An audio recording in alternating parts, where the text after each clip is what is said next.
All right. I am really, really excited about this conversation. We've tried to schedule this a few times with Jim, and Jim, you're a busy man, and we understand all the challenges and the conflicts of scheduling. But we're excited about this. This is a book, the Family Board Meeting that Jim wrote, that David and I have implemented ourselves into our own family life, and it's been an amazing transformation for our family. So really excited to get into this conversation, Jim. Thank you for taking time out of your schedule to be here with us. No, happy to be here. Thanks for having me, and congrats on your recent retirement. And thanks for the last 20 you guys put in.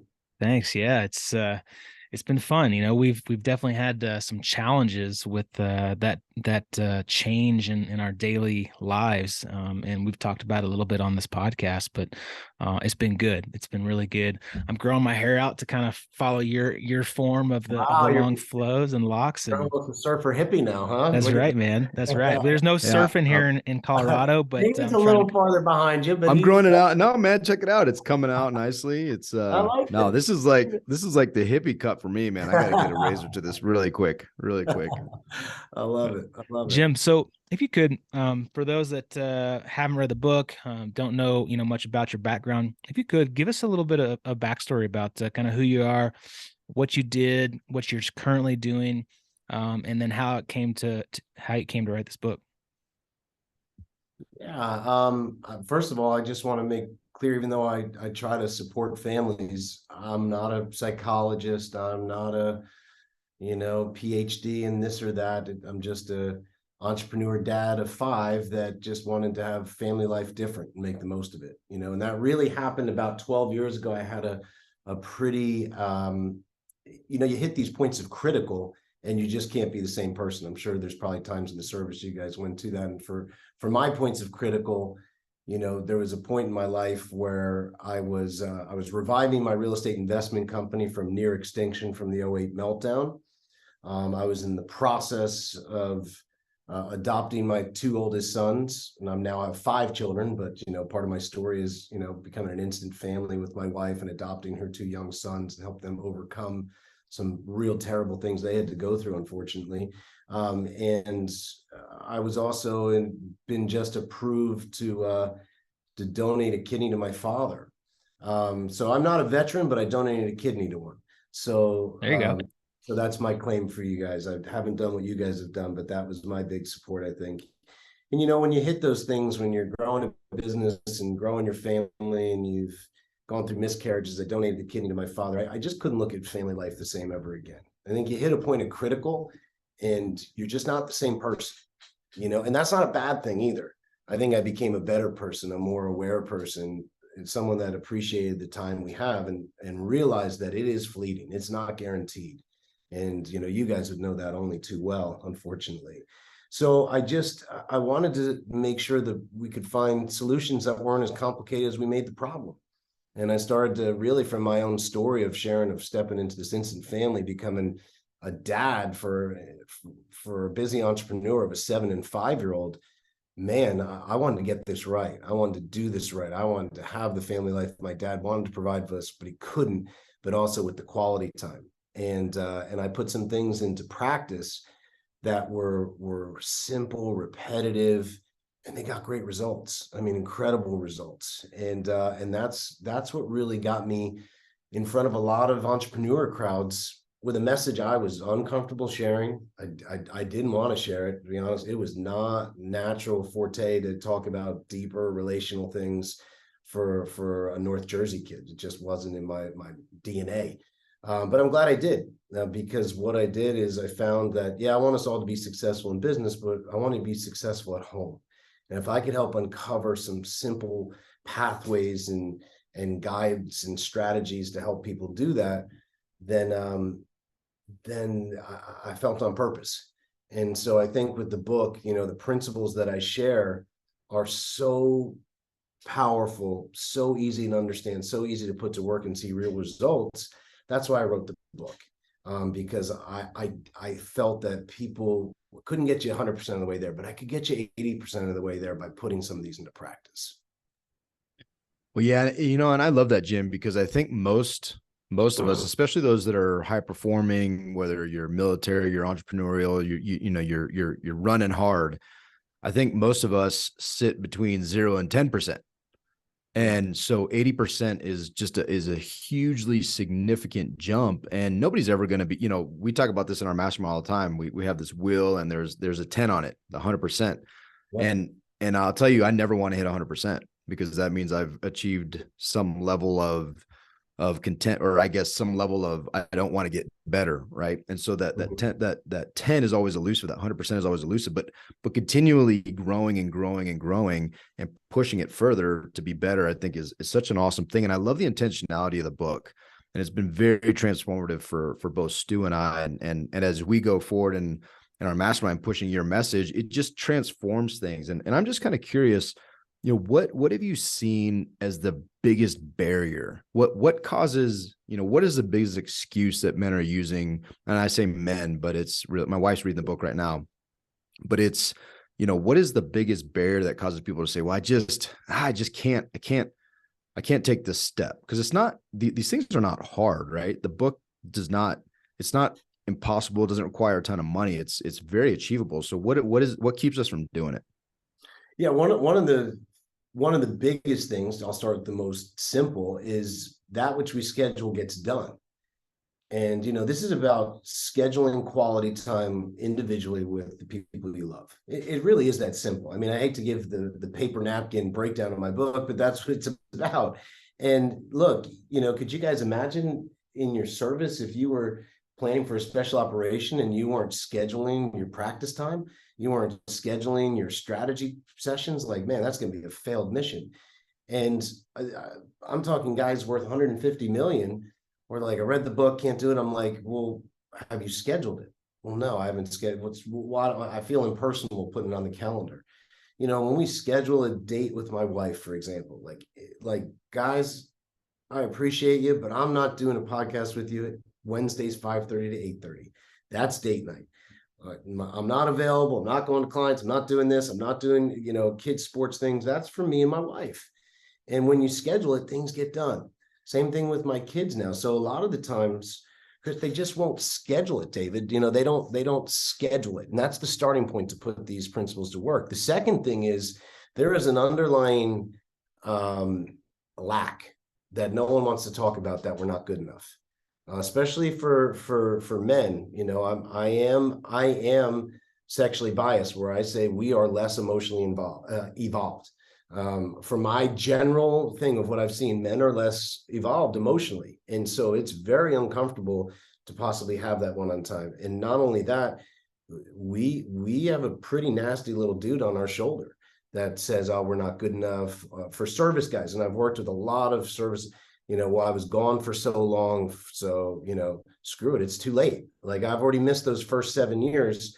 I was doing what I had to do for my family and the country, but now I've messed it. So they down talk themselves so much, like they don't deserve the time. It's too late. I'm too far behind the 8 ball. Those are the two big things that I see. They won't schedule, and then they already have that little negative dude on their shoulder saying, "Oh, this is too simple. It's not going to make that much of a difference." There's just this self-defeating voice that keeps playing. That's powerful, man. Yeah, we had a guest on our podcast early on that said something that has stuck with us ever since. He said that, you can tell the most important things in your life by looking at your calendar and your checkbook. And, if you aren't putting things on your calendar that are important to you, that you're not prioritizing, it's not a priority to you. And so, David and I have done exactly what you're talking about here. We've put date nights on the calendar with our spouses. We put the board meetings and the date nights with our kids on the calendar, putting, exercise and, mental health, time, all the morning routines, all that stuff is on the calendar, and you prioritize it and you follow it. And it makes a huge difference in your daily life, in your daily routine, if you have stuff on the calendar and following it. Yeah, I'm curious. Go ahead. I call them rhythms. Yeah, I love music. If you guys love music, we call them rhythms in our house, and I talk about that in the book. Well, rhythms, your favorite songs, whatever they are, you listen to that drum beat. That drum beat keeps the rhythm of the good song, bump, bump, bump, bump, bump, bump. And these things we're talking about are simple rhythms. They keep the harmony in your life if you'll make them and stick with them. And some people say, oh, I set these rhythms. You go to date night every Wednesday, 5:30, 8:30. That sounds bland and boring and routine. It's the opposite. It's you plan a day every quarter with each of your kids. That's going to get bland, boring, and routine. My oldest son is 19 now. He still says, man, I appreciate how dad takes one-on-one time. That's from a 19-year-old. That's cool. So it doesn't take away freedom or excitement. It adds it. Yeah, that's really cool. Hey, if you could, I reread your book just recently, and this story that you kind of start with, this story of taking your friend to Alcohol Anonymous and understanding the background of that, and all these individuals having entrepreneur family members, entrepreneur dads. Can you give us a little background about that and the story behind that? Because I think it's so powerful, for those of us leaving military, going to an entrepreneur world. You can just get into the cycle of working all the time, bringing work home nonstop. Like there's something there that you hit on in the beginning of this book that is really, really powerful. Yeah, it was interesting. And that was actually the end of a 60-day detox rehab for someone that I was close to. And I went to this and I got invited on the final days where they're trying to bring it in. And it was a small group of pretty top-notch rehab facility. And it was interesting. They get all the family and the people together and everyone's going around. Every single person had a successful business. Every single one of them. And the way that they were talking, and they're trying to talk about there is no substitute for quality time. Well, I remember the head counselor, and there's some arguments. They're not showing responsibility for their lack of presence, and what I saw was this really strange wheel that I wasn't around, but I've made the money to be able to pay for this expensive rehab. Do you see which came first, the chicken or the egg? Then? Yeah, right. Well, if we couldn't afford this, but what was the big cause of this? And no one wants to talk about this. So there is an integration here that needs to be done. Yes, you got to provide for your family, but presence is just as important. Consistency is just as important. And if I've learned anything, and I've worked with some really sad cases, some of them my closest friends, that have gone to the route of addiction and overdose, they were given an ATM card without accountability or anyone overseeing it. And that's a really bad combination. So I think that what I've learned is not private schools, not fancy rehabs or institutions. I mean, there's no substitute for quality time. When we want to try to hedge the risks of our children, and we all have some pretty scary concerns, but consistent quality time is one of the best offenses and defenses I've seen, and I've worked with thousands of families now. Yeah, you hit on two things that I want to reemphasize. So the calendar piece, right? One of the things that we talk about quite a bit is this idea that it's sterile. It's in your calendar, so it's sterile, right? And my question always back is, okay, well, that's cool. This month I've had 4 dates with my wife. How many have you had? Exactly. 0. Okay. How many times have you dated your kid? 0. That's interesting. So I would rather there be an appearance of sterile or scheduling or not spontaneous, it's not being the lack of spontaneity, but actually doing it is much more important. And that's to your point of being present, right? That there's this, we need to get past the idea because you're not doing it now. So try scheduling it. Well, and see the impact. And especially for your military, I mean, you guys know better than anyone. I mean, there's certain precisions that they create effectiveness. Like for me, every Wednesday, 5:30 to 8:30. Look, I am a fire red ADD entrepreneur, and I'll mess it up. If we're first of all, we're trying to switch it every week. Oh, I might go over this. We'll do this. I mean, we have 5 kids, so we need, our babysitter. Like if it's a standing day of every Wednesday, 5:30 to 8:30, my EA knows not to schedule me for anything. Our babysitter knows she needs to be here. I really don't want to travel. Like if I don't travel anywhere near as much as I used to, but I'm going to say, no, fly me out early Thursday morning.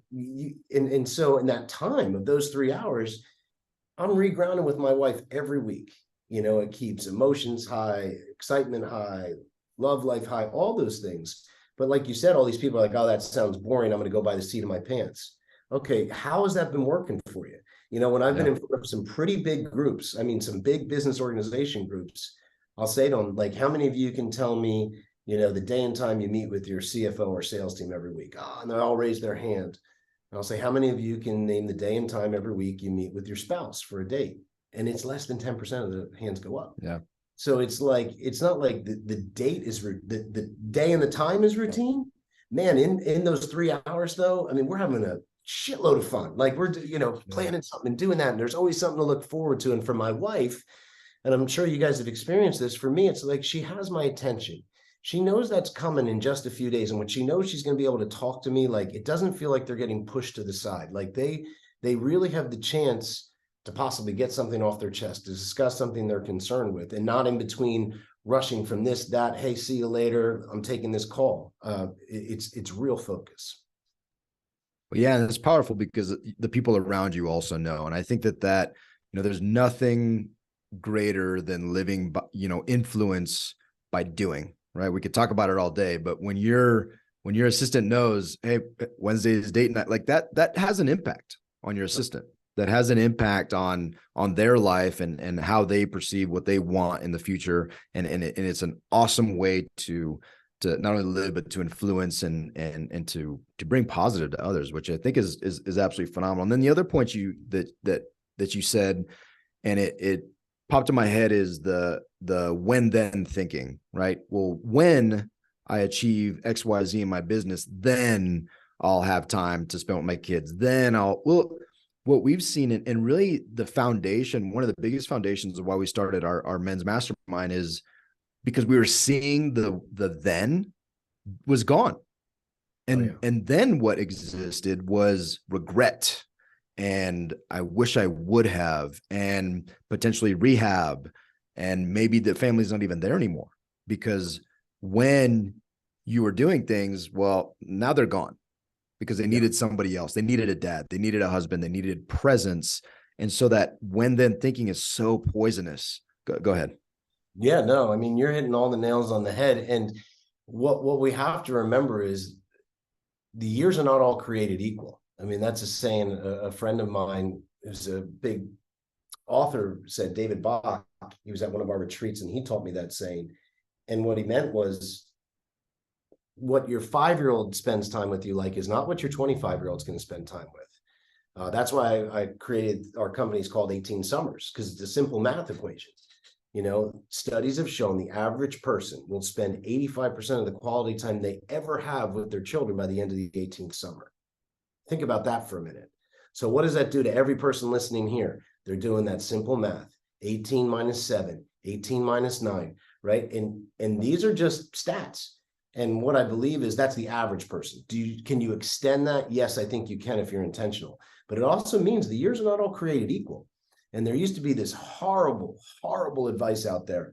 Look, put your head down for the next 5 years and get it done. Your family will understand.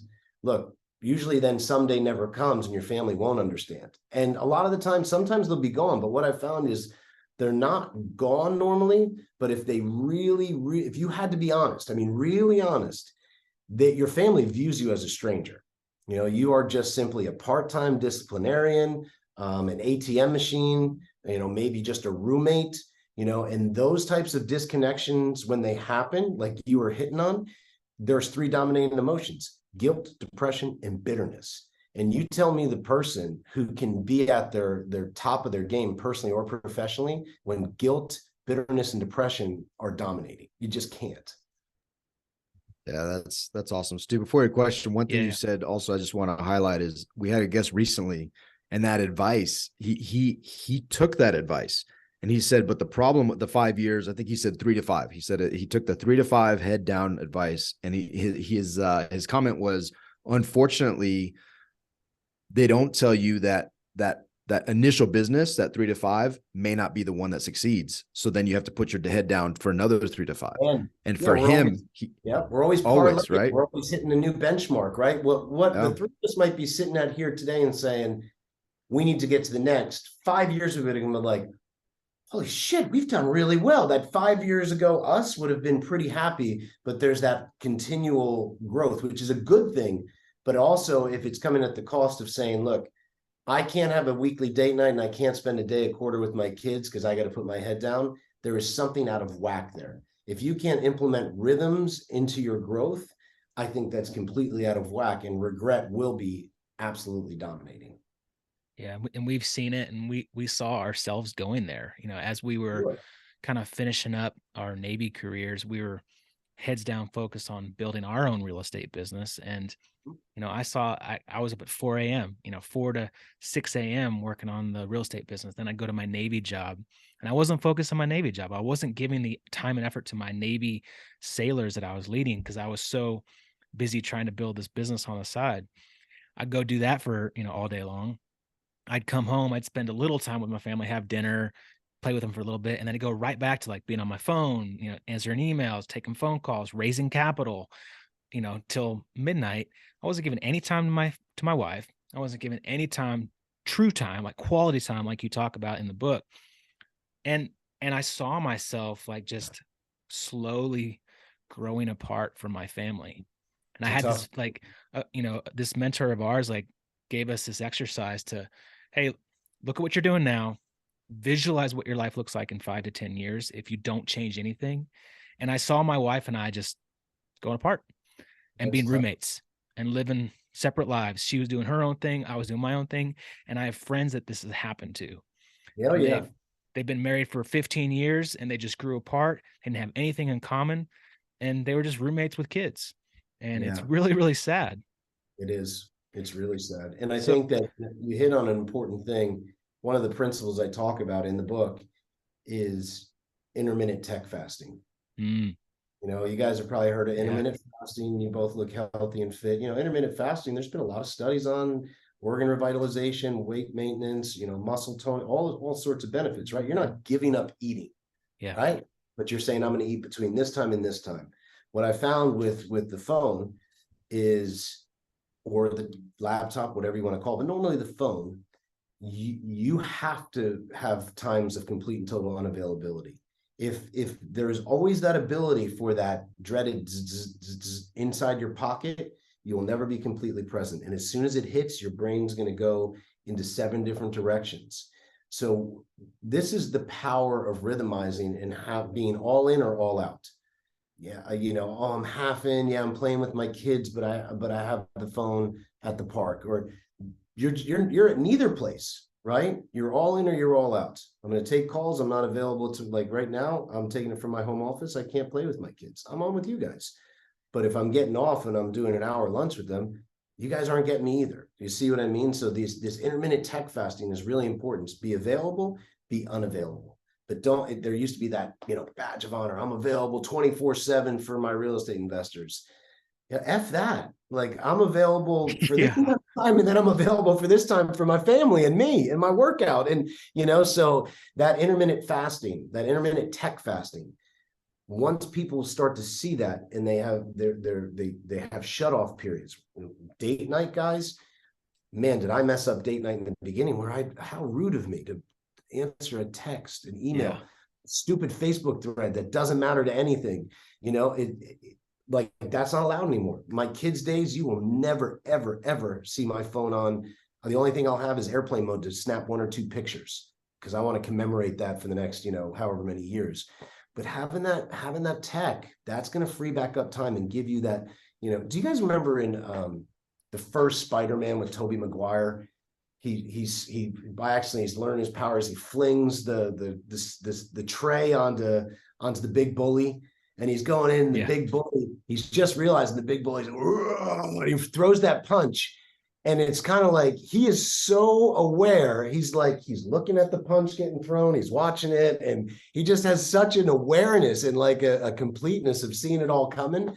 That's how I feel when I turn off my phone sometimes now, because there's nothing that's going to get to me. There's nothing that's going to distract me. I'm fully there. So anyway, for what that's worth. Yeah, no, it's awesome, man. And, you know, and I see it, we've seen it a lot in this real estate investing world that we're all a part of. You know, there's the same thing, like with beating my chest, like I'm grinding, I'm hustling, I'm working my tail off, you know, I'm working all hours of the day and night, and more doors, more income, more passive, you know, blah, blah, blah. And it's kind of, it's a bunch of crap. Like it's a bunch of crap. And there's a lot of it out there, unfortunately. And so, you know, along with you, we're trying to change this message of it's not the most important thing in your life, right? No. Providing super important. I mean, there is a primal thing of we want to provide for our family, we want to protect our family. But sometimes, this was a mentor kicking me in there, sometimes you just got to be there to love them. And if you're just always, you know, in providing mode or in protection mode, you're not taking the space to love them and enjoy them. And we got to keep that balance. You know, it is a three-legged stool here. And if you got two legs on the bar stool, you know, have fun sitting on it. So, yeah. Well, and we, you know, we've been really hitting hard recently of, hey, what does it mean to provide? So yes, we agree 100% with all you men out there. Providing is a critical function for what we do to our families. But what does that mean? Is that just bringing them a paycheck, or does, like you said, Jim, maybe providing is just providing a little bit of love? Maybe providing is providing your presence, your ears, your advice, you know, and it's hard to do those things to truly provide if you're not present. And I think, you know, even the cell phone thing, that's on my, I'm sorry, the tech, that's on my calendar from 4 to 6 every day, says phone down, kids time. And it's in the calendar, right? Yeah. Because if you want to honor it, you know, like you said, if it's not scheduled, it's not going to happen. And so for me, you know, and Stu's the same, and I'm sure for you too, Jim, you know, we are very much type A driven, want to crush business, but we want to crush family too, right? In a good way. We want to crush family time. We want to be present. We want to provide, and we want to be the example. We want to be that man that our kids are looking at, that our wives are looking at and saying, man, that guy, you know, he's at a minimum, he's trying really, really hard. And at the best, you know, hey, he's crushing it. He's doing a great job. My dad is the guy. And so I love, you know, how you just emphasize that. And then one other thing you said that I think is so important that people do not hit on. And that is, if you're an entrepreneur or you're a businessman or whatever, you know, you just in business, divorce and all the negative traits as you highlighted, the depression, the bitterness, those things are very, very expensive and detrimental to business. Huge, right? How to cut your wealth in half and then some, and your emotional stability and happiness by even more. I've heard so many expensive lessons, guys, you know, because, you know, getting into this book that I didn't want to write, and then all of a sudden being asked to speak, and then hosting family retreats for years, these guys who are pretty influential and leaders in their industry were complete failures at home, and they were in pain, you know. And I'll take it to an even bigger one. I tell this story about Steve Jobs. You know, Steve Jobs, there was his biographer's name was Walter Isaacson. And right after Steve passed away, someone sent me the article. And the article talked about that Steve Jobs spent his final days with his biographer doing interviews to explain to his wife and children why he wasn't there for them. And Jobs was quoted as saying, I wanted my family to know who I was. I wasn't always there for them, and I wanted to explain why and for them to understand. You know, it's pretty powerful. And supposedly this guy Isaacson, the biographer, right there in his, you know, near to his deathbed, said, Steve, are you glad you had a family? Are you glad you had children? And Steve fired right back. And what he said was, it was 10,000 times better than anything I'd ever done. So it's, you know, and I think of that where, you know, and first when I read this, and it's what I needed to hear. This is, again, bringing back to business, in the process of adopting my 2 sons. Just got approved by the Mayo Clinic to donate the kidney to my father. I'm getting hit with all these things, and I'm that 8 personality business guy. And, you know, it hit me pretty hard that, that this was happening. I tried to deny this story, like, oh, Steve Jobs, he had a reputation for being a jerk.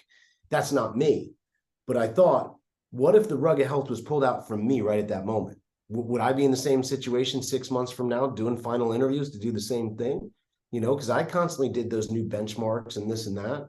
And so that was a really powerful lesson for me. And I, again, Steve Jobs, I don't know him. Obviously, I could never compare to his business accomplishments, possibly one of the greatest entrepreneurs of all time. But what we all have heard in different philosophies is a person receives extreme clarity at the end of their life. And that was the most influential thing I ever learned from Steve Jobs and all the business readings was, I think he left me some very important clues with those final interviews and that final thing of what he said. And it's like, look, I want to be a leader in my industry with my real estate investment company, but I want to be famous at home. You know what I mean? Like, I don't care if I have the giant murals or the candlelight vigils from a bunch of real estate investors if my family knows me as a stranger. So, and that might take some pressure off of people out there too. Like, it redefines, as you said, what is providing, what is success? Well, what's cool is you mentioned the vigils, and I think the vigils that you're going to have are going to be a bunch of dudes and a bunch of men and women who your book open their eyes to a different level of intentionality with family that changed their lives more than any real estate deal ever could. Right. And this is coming from a real estate investor as well. We built real estate businesses. And I'll tell you, this book was more transformative within the walls of my house, which has been much more significant than any number of doors that I could even conceive of ever closing on, period. Yeah.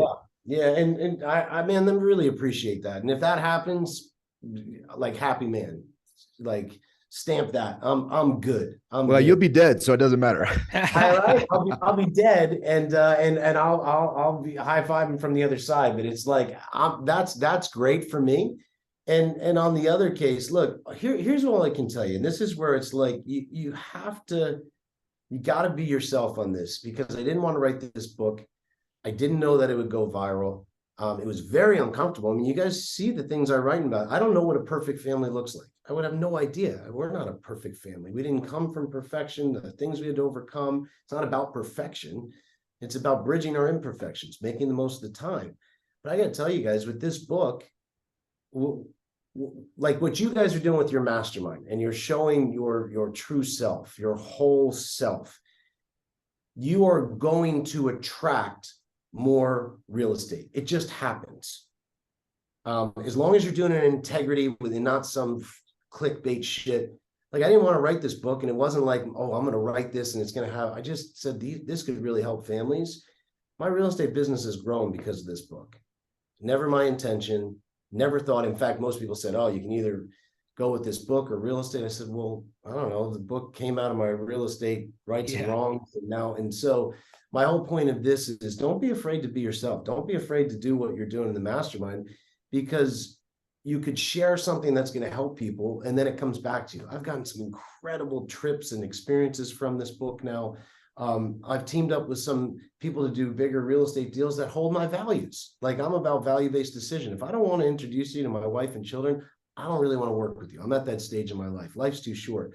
But guess what? This book has attracted those people to me to do some cool things and that. So as long as you're not trying to lead with that, with some, again, sort of, really slimy clickbait, which I never thought this would go anywhere. We're talking about an $800 budget. My wife was breastfeeding our kid when we first launched this first one. I got on 2 really big podcasts because they saw me speak that I never thought would put me on, and boom, here it goes, international. So for what that's worth, the reason I'm telling you that is, be true to what you guys are doing, be true to what you believe in, and if you try to make an impact in a positive way, it's okay to be different. Who wants a family talk at a business event? Well, no one, that's gotten me in a lot more doors authentically than any sort of, here's my best real estate technique ever could. That's awesome, man.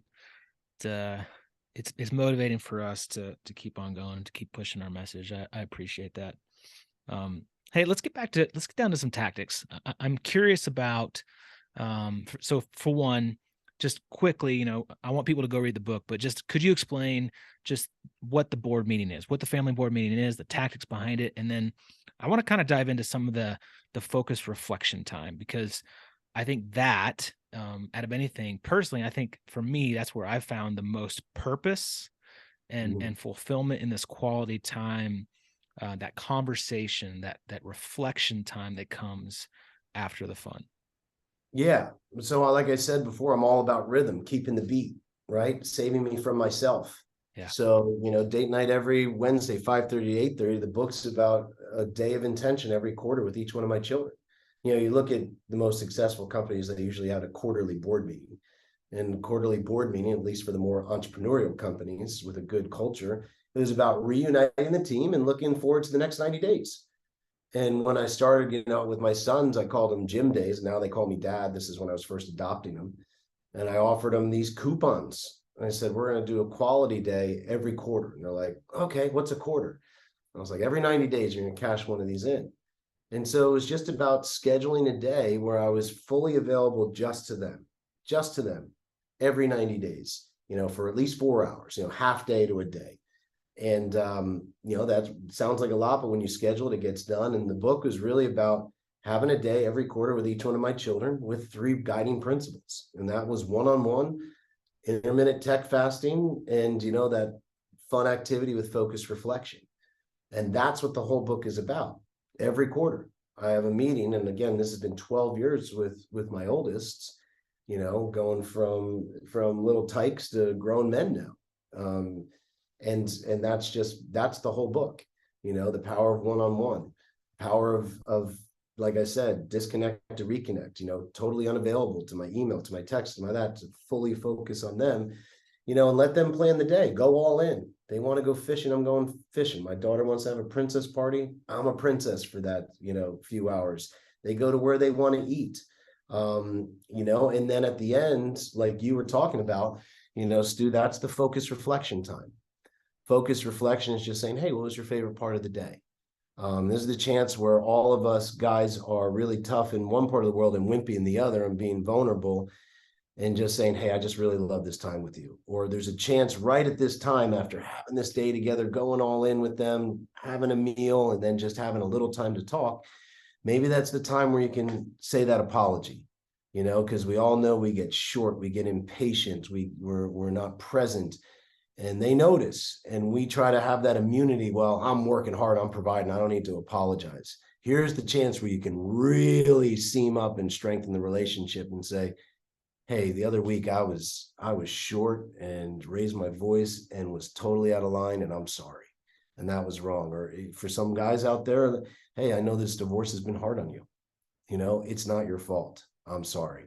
Or it could be that sincere compliment. When I've worked with thousands of families now, most people, going from us guys to our wives to the kids, we're all looking for a genuine compliment and a sincere apology on something. And if this is the time when you can really provide it, and this is the time where your kids are going to open up about stuff that you're like, I can't believe they actually talked to me about this instead of their friends or the internet. And that's what we want, right? So that's what this whole thing is about. A day of intention every 90 days in cadence with your child, one-on-one, not with the phone on, and doing a fun activity that they choose, they design, you go all in on, and then there's some time to talk at the end. That's it. That's this whole paper napkin system, and it works. It's working now with tens of thousands of families easily around the world now. Yeah, man, it sounds so easy, and it honestly is once you just make it a priority and do it. Like I said, that which we schedule gets done. The number one reason why this fails, it's not the principles. The principles, you guys get it, one-to-one time. I mean, I love my dad, but I never got one-on-one time with him ever. Yeah. Consistently. I never was taught about, tech fasting and what it can do for you, and then now the last one, that's really the principles of experiential education. These things are solid, and you're bringing them together for the relationships that you care the most about. They'll work if you schedule them. The gym works and the equipment works there if you go there 4 days a week, right? Yeah. Well, it's not that, the equipment doesn't work at the gym. No, you haven't gone to it. You haven't used it. So it's same thing here. Yeah. No, David and I talk about this a lot, but one of the most important things for me and being a dad that I hope to instill in my kids' lives is that they come to me for Yeah. anything, and they are they're close enough to me that, when if, hopefully not, like, bad stuff happens, they come to me, they open up, they're not scared to come and tell me when, you know, they got drunk and they drove the car, right? They're not scared to come to me when, God forbid, they get pregnant or, something like terrible, right? All Like, that. because there are so many kids in this world that won't go to their parents when something bad happens. And so, to me, in my mind, as I read this, as I practice this, that is the goal. I want my kids to not be scared to come to me and open up when something bad happens at school, a bully talks to them bad, any of those things that happen. I want to be there to help them and support them through, their tough times. Yeah, I agree. And the thing I think that'll help, and I love that you're saying that. I just saw a good friend of mine posted this short thing about a rabbi, and this rabbi said, "I want my kids." I'm sure you guys remember the old school, like, "Oh, I hope my dad doesn't find out," or "Man, I hope your old man's going to kill you." No, we want. This rabbi said, "I wanted my son to say, like you just said, he got drunk, he got in trouble. I want him to say, and if he's down the police station." I can't let my dad find out, like, gosh, I really need to talk to my dad about this. You know what I mean? It doesn't mean you're not going to Yeah. disagree. It doesn't mean that you're not going to agree with the value or the action that was taken, but it's going to be clear, like, yeah, there's going to be consequence, but I'm going to be here for you. That's really, really powerful. Yeah, Jim, something that keeps popping in my head as we're talking too is the fact that we are responsible for, and we are actively, whether you're intentional about it or not, we're raising adults. Yeah. The children that we have, we are instilling in them the values, we're instilling in them, we are instilling something. And so when you talked about, workaholic dads leading to alcoholic kids and broken families, I think we need to talk about it more, that influence isn't just something that just happens and you hope your kids turn out well, and there's this this desire and this hope. No, there's actions that you can take that will literally set the example, but will also, at least, nothing can ensure success. They're human beings, they're gonna make decisions on their own, but it can at least build a foundation that they can go back to, and it can at least give an example that they can draw from to make decisions in the future, right? And I think we too often we're very quick to pawn off the responsibility as parents to something else, to school, to grandparents, to something.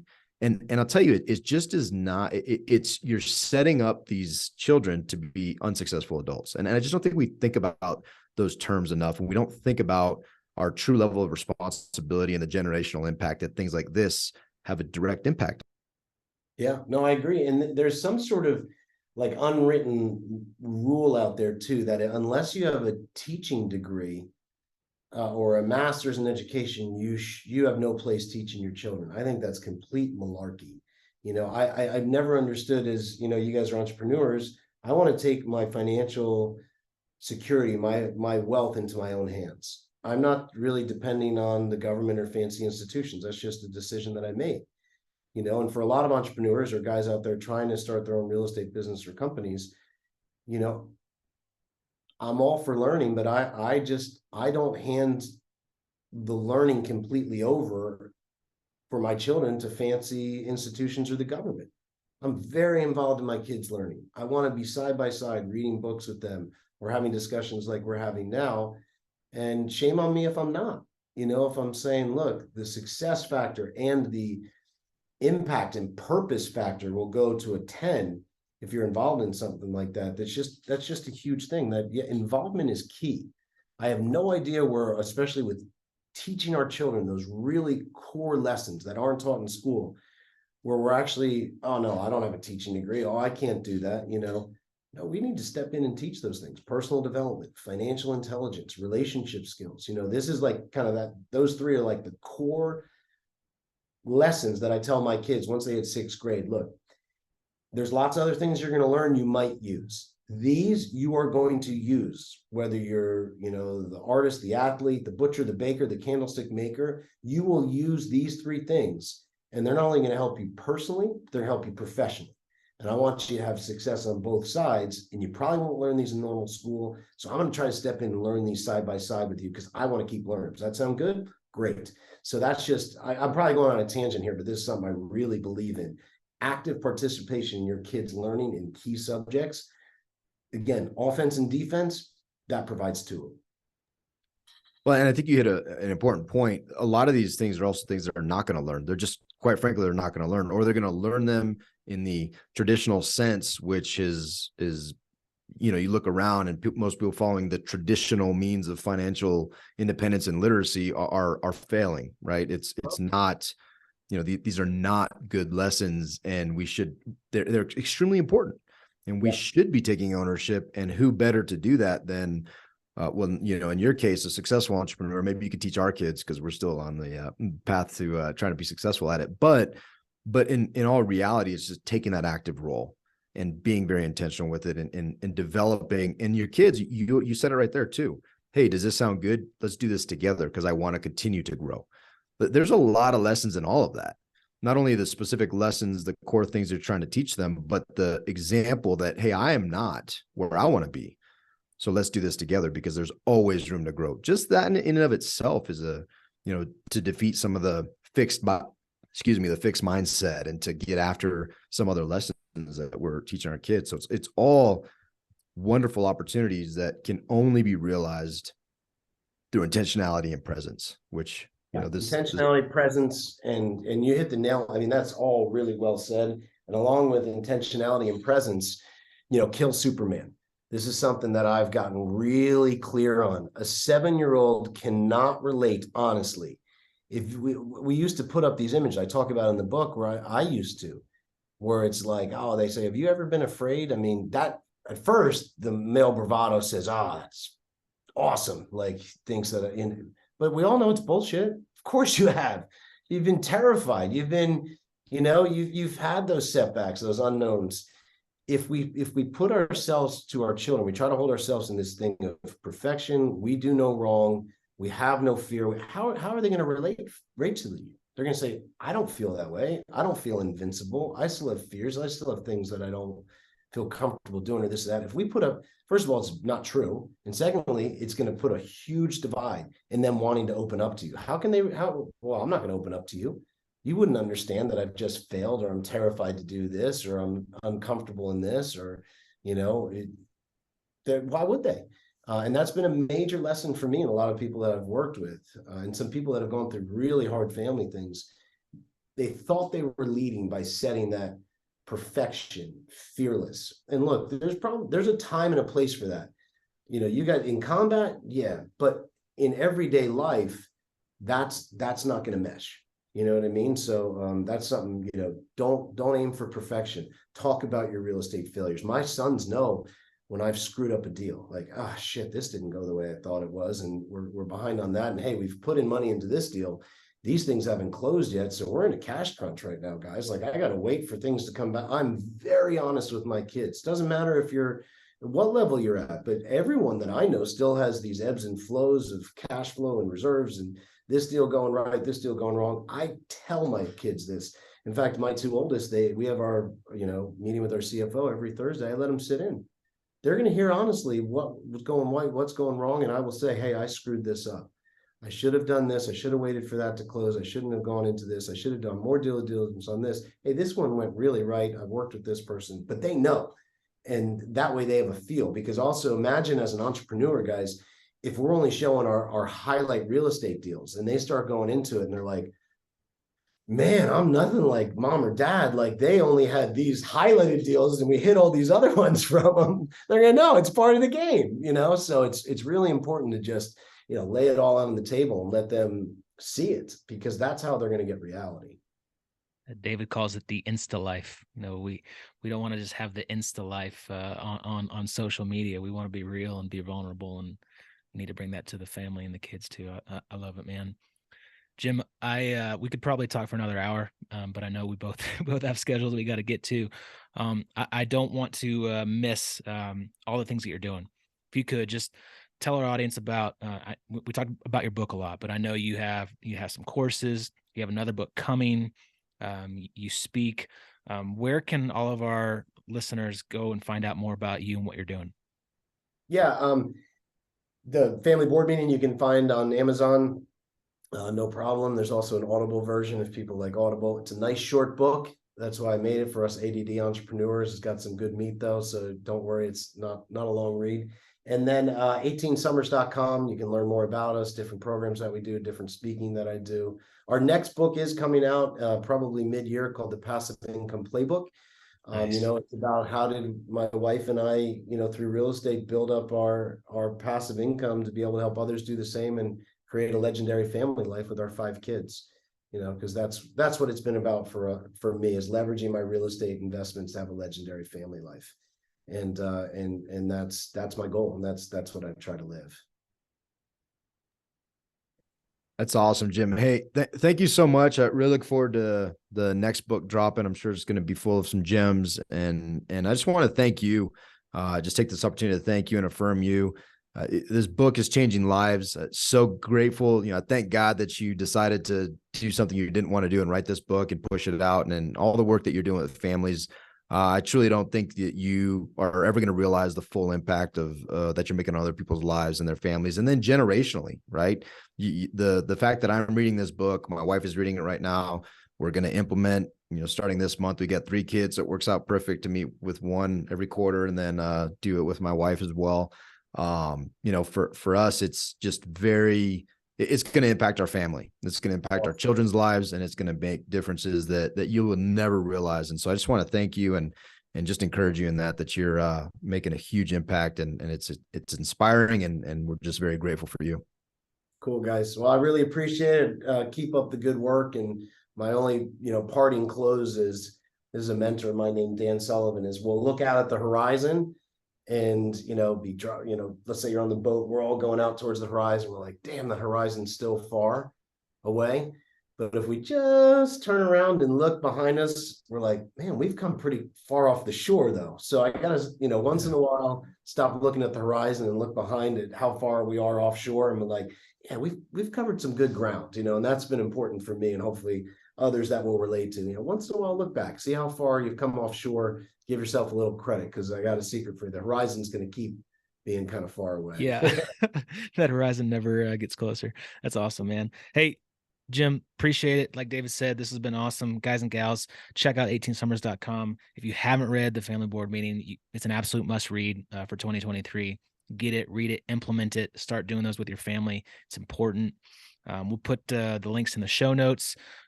If you like this, share it. Tell somebody about 18 Summers, the book, screenshot it, share it, tag us and tag Jim. And most important, go fill the storehouse. Yeah. Thanks, Jim. Thanks, friends. Make it a great day. See ya. See you.